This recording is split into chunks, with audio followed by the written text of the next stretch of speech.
إنا نحن نزلنا الذكر وإنا له لحافظون.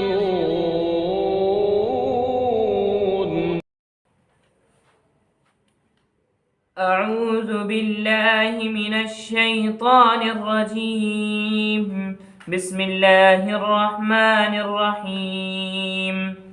ومن الناس من يعجبك قوله في الحياة الدنيا ويشهد الله على ما في قلبه وهو ألد الخصام. وَإِذَا تَوَلَّى سَعَى فِي الْأَرْضِ لِيُفْسِدَ فِيهَا وَيُهْلِكَ الْحَرْثَ وَالنَّسْلَ وَاللَّهُ لَا يُحِبُّ الْفَسَادَ. وَإِذَا قِيلَ لَهُ اتَّقِ اللَّهَ أَخَذَتْهُ الْعِزَّةُ بِالْإِثْمِ فَحَسْبُهُ جَهَنَّمُ وَلَبِئْسَ الْمِهَادُ. وَمِنَ النَّاسِ مَن يَشْرِي نَفْسَهُ ابْتِغَاءَ مَرْضَاتِ اللَّهِ وَاللَّهُ رَءُوفٌ بِالْعِبَادِ. صدق الله العظيم. الحمد لله رب العالمين والصلاة والسلام على سيد المرسلين وعلى آله وأصحابه الغر الميامين. أعوذ بالله من الشيطان الرجيم. بسم الله الرحمن الرحيم. ومن الناس من يعجبك قوله في الحياة الدنيا ويشهد الله على ما في قلبه وهو ألد الخصام. اس سے پیشتر آیات میں حج کے تذکرے میں طالب دنیا اور طالب آخرت کا تذکرہ تھا.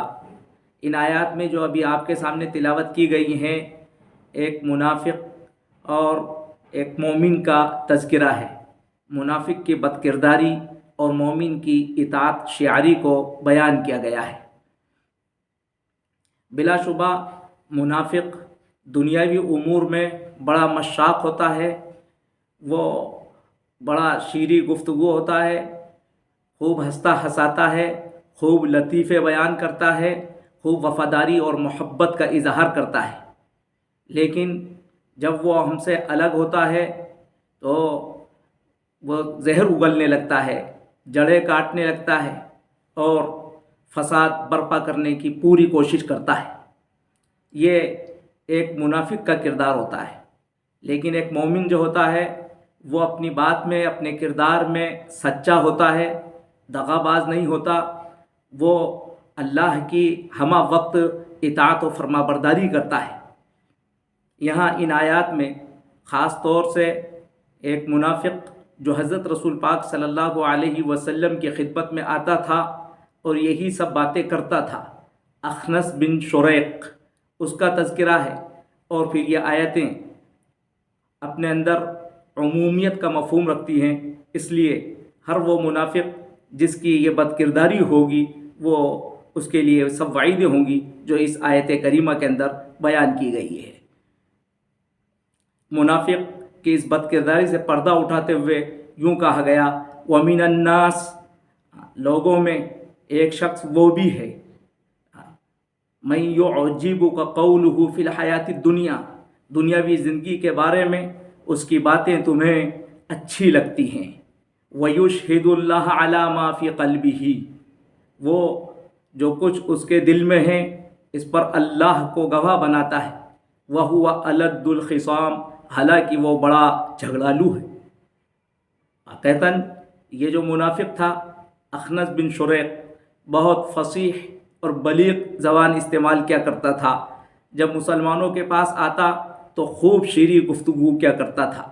اسی کا تذکرہ کیا گیا ہے کہ جب آتا ہے تو دنیاوی سلسلے میں یا دنیا کی غرض سے بڑی اچھی باتیں کرتا ہے. وَيُشْهِدُ اللَّهَ عَلَى مَا فِي قَلْبِهِ، اور اپنے ایمان کے دعوے پر وہ اللہ کو گواہ بناتا ہے. اور یہ مومنین کو دھوکہ دینا چاہتا ہے اور واقعتاً ہمیشہ منافقین کی یہ بد کرداری رہی ہے کہ وہ جھوٹی قسمیں کھاتے ہیں، اور جھوٹی قسم کھانا ظاہر ہے کہ وہ اپنی بد کرداری کو چھپانے کے لیے، اپنی بد کرداری سے جو ان کا کردار مجروح ہوتا ہے اس کو سنبھالنے کے لیے جھوٹی قسموں کا سہارا لیتے ہیں۔ یہ زبان کے غازی ہوتے ہیں، اسی وہ قرآن مجید نے ذکر کیا وَيُشْهِدُ اللَّهَ عَلَى مَا فِي قَلْبِهِ، وہ اللہ کو گواہ بناتا ہے عَلَى مَا فِي قَلْبِهِ، عَلَى صِدْقِ مَا فِي قَلْبِهِ، جو کچھ اس کے دل میں ہے اس کو سچا ثابت کرنے کے لیے، وَهُوَ أَلَدُّ الْخِصَامِ، حالانکہ وہ بہت جھگڑالو ہے۔ الد لد یلد لدن کے معنی ہی آتے ہیں خوب جھگڑنا، اور یہ مضاف ہے، الخصام مضاف الیہ ہے، الخصام یہ مصدر ہے اور یہاں اضافت فی کے معنی میں ہے، یعنی وَهُوَ أَلَدُّ فِي الْخِصَامِ وَهُوَ أَشَدُّ فِي الْخِصَامِ، اور جھگڑنے میں بہت سخت ہے۔ وَإِذَا تَوَلَّى سَعَى فِي الْأَرْضِ لِيُفْسِدَ فِيهَا وَيُهْلِكَ الْحَرْثَ وَالنَّسْلَ۔ وَإِذَا تَوَلَّى، اور جب وہ اٹھ کر جاتا ہے، سعیٰ فی الارض، تو وہ کوشش کرتا ہے، دوڑ دھوپ کرتا ہے زمین میں، اور یہاں زمین سے مراد مدینہ منورہ میں، یعنی مدینہ منورہ کی سرزمین میں وہ یہ کوشش کرتا ہے لیفسد فیہا، کہ اس میں فساد برپا کر دے، ویہلک الحرث والنسل، اور فصلوں کو اور نسلوں کو وہ ہلاک کرتا ہے۔ اس اخنس بن شریک کے سلسلے میں آتا ہے، یہ جب اپنے قبیلے سے حضرت رسول پاک صلی اللہ علیہ وسلم کی خدمت میں آتا تو خوب وفاداری کا اظہار کرتا، اور جب یہاں مجلس سے اٹھ کر جاتا تو جاتے وقت میں یہ سب شرارتیں کرتا تھا، مسلمانوں کے کھیتوں کو نقصان پہنچاتا تھا، ان کے جانوروں کو نقصان پہنچاتا تھا۔ اسی کا تذکرہ کر کے کہا کہ یہ ایسے فتنہ پرور ہوتے ہیں، واللہ لا يحب الفساد، اور اللہ رب العزت فساد کو پسند نہیں فرماتا۔ اور ایسے منافقین سے جب کہا جاتا ہے کہ خدا کا خوف اپنے دل میں بٹھاؤ، اللہ سے ڈرو، وَإِذَا قِيلَ لَهُ اتَّقِ اللَّهِ، اور جب اس سے کہا جاتا ہے اللہ سے ڈرو، یہ شرارتیں نہ کرو، ایسی دغا بازی نہ کرو، اس نفاق کو چھوڑ دو، أَخَذَتْهُ الْعِزَّةُ بِالْإِثْمِ فَحَسْبُهُ جَهَنَّمُ، ان منافقین کے تکبر کو قرآن مجید نے بتایا أَخَذَتْهُ الْعِزَّةُ، عزت کا مطلب ان کی غیرت، ان کی جاہلی نخوت، بس أَخَذَتْهُ الْعِزَّةُ بِالْإِثْمِ، ان کی جاہلی نخوت، اس کی نخوت اس کو آمادہ کر دیتی ہے، اس کو ابھار دیتی ہے، بالاسم علی الاسم، با علی کے معنی میں، یعنی گناہ کے اوپر اس کو ابھار دیتی ہے، یعنی اس کو تکبر کی آگ لگ جاتی ہے، اس کو یہ کیوں بات کہی گئی، اس کو تنبیہ کیوں کی گئی، بس وہ مزید اس شرارت کو بڑھا دیتا ہے جس شرارت کے اندر وہ مبتلا تھا، اس دغابازی کو وہ دوچند کر دیتا ہے جو دغابازی اب تک وہ کر رہا تھا۔ ایسے منافقین کو قرآن مجید وعید سناتا ہے، فَحَسْبُهُ جَهَنَّمُ، اس کے لیے جہنم کافی ہے، وَلَبِئْسَ الْمِہَادُ، اور قوت کے ساتھ یہ بات کہی گئی کہ جہنم بہت ہی برا ٹھکانہ ہے۔ وَلَبِئْسَ الْمِہَادُ میں واو قسمیہ ہے، لام یہ جواب قسم کا ہے، وَلَبِئْسَ الْمِہَادُ اے وَلَبِئْسَ الْمِہَادُ جہنم، مخصوص بضم یہاں پر محذوف ہے۔ بہرحال منافق کی اس بد کرداری پر قرآن مجید نے وعید بھی سنائی، اور منافق کے اس بد کرداری سے مومنین کو آگاہ کر دیا گیا کہ وہ ان شرارتوں سے بچیں، اور ایک مومن کو ایسی بد کرداری اختیار نہیں کرنا چاہیے، اس کو ایسے بد کرداری سے دور رہنا چاہیے۔ وَمِنَ النَّاسِ مَن يَشْرِي نَفْسَهُ ابْتِغَاءَ مَرْضَاتِ اللَّهِ وَاللَّهُ رَءُوفٌ بِالْعِبَادِ۔ اب ایک مومن جو مخلص ہوتا ہے اس کے صالح کردار کو قرآن مجید نے بیان کیا، اور لوگوں میں کچھ ایسے بھی ہیں من یشری نفسہ ابتغاء، جو اپنا آپ کا سودا کر لیتے ہیں ابتغاء مرضات اللہ، اللہ کی رضا، اللہ کی خوشنودی کے حصول کے لیے۔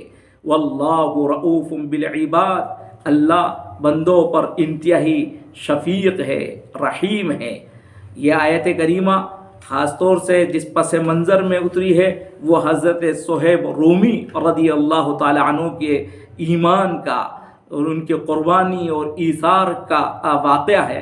حضرت صہیب رومی رضی اللہ تعالی عنہ جب مکہ مکرمہ سے روانہ ہوئے تو مشرکین نے ان کا تعاقب کیا، ان کا پیچھا کیا۔ حضرت صہیب رومی نے مشرکین سے مخاطب ہو کر کہا کہ دیکھو تم جانتے ہو میرے پاس تیر ہیں، جب تک میرے ترکش میں تیر رہیں گے میں تمہارا مقابلہ کرتا رہوں گا، اور تم اس حقیقت کو جانتے ہو میں تم میں سب سے زیادہ ماہر تیر انداز ہوں، اور یاد رکھو اگر میرے ترکش کے تیر ختم ہو جائیں گے تو پھر میں اپنی تلوار سے تمہارا مقابلہ کروں گا، اور جب یہ بھی میرا ساتھ چھوڑ دے گی تو پھر تم جو چاہو وہ میرا کر سکتے ہو۔ لیکن میں ایک تجویز تمہارے سامنے رکھتا ہوں، مکہ مکرمہ میں میرا سرمایہ ہے، میرا جو کچھ مال ہے وہ تم لے سکتے ہو، میں تمہیں اس مال کی رہنمائی کر دیتا ہوں۔ مشرکین اس بات پر راضی ہو گئے۔ حضرت صہیب رومی نے مکہ مکرمہ میں جو کچھ اپنا مال تھا وہ سب کچھ مشرکین کے حوالے کر دیا۔ جب وہ مدینہ منورہ پہنچتے ہیں تو حضرت رسول پاک صلی اللہ علیہ وسلم پر یہ آیت کریمہ نازل ہو جاتی ہے اور آپ ان کا استقبال کرتے ہیں۔ ربح البیع ابا یحییٰ، ربح البیع ابا یحییٰ۔ اللہ کے رسول صلی اللہ علیہ وسلم پھر یہ آیت کریمہ ان کو پڑھ کر سناتے ہیں۔ بہرحال یہ اس آیت کریمہ میں ان کی فضیلت بھی بیان کی گئی، اور یہ آیت کریمہ اپنے لفظ کے اعتبار سے یہ عام ہیں، جس کا اطلاق ہر اس مومن پر جو یہ صالح کردار اختیار کرے گا اللہ کی طرف سے اس کے لیے بشارت ہے۔